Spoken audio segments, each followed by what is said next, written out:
बिल्कुल ये चिंता का विषय है। और देखिए, जिस तरीके से जितनी घिनौनी ये घटना है, जिस तरीके से इस घटना को अंजाम दिया गया, ये मानसिकता दर्शाता है कि किस मानसिकता से ग्रस्त वो व्यक्ति था जिसने इस तरीके से, इस बेरहमी से इस घटना को अंजाम दिया। ऐसे लोगों का सभ्य समाज में कहीं पर भी कोई स्थान नहीं है और इन लोगों के ऊपर सख्त से सख्त कार्रवाई होनी चाहिए।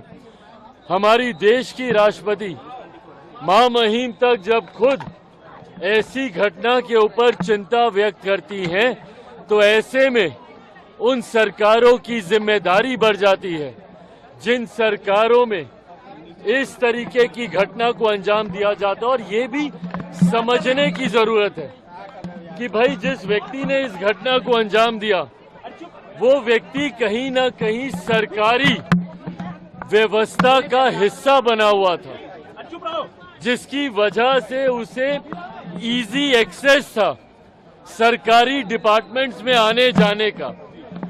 अगर ऐसी व्यवस्था अगर आप किसी व्यक्ति को दे रहे हैं और सरकार का संरक्षण ऐसे व्यक्ति को मिल रहा है, तो एक चिंता की बात है।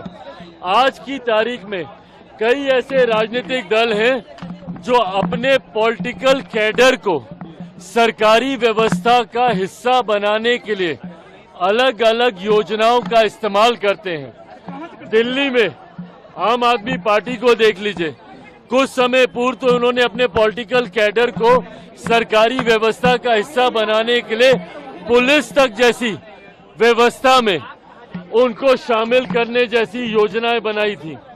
ऐसे में जो पॉलिटिकल पार्टी बिना वेरिफिकेशन के अपने पॉलिटिकल कैडर को सरकारी व्यवस्था का हिस्सा बनाती है, ये भी चिंता का विषय है।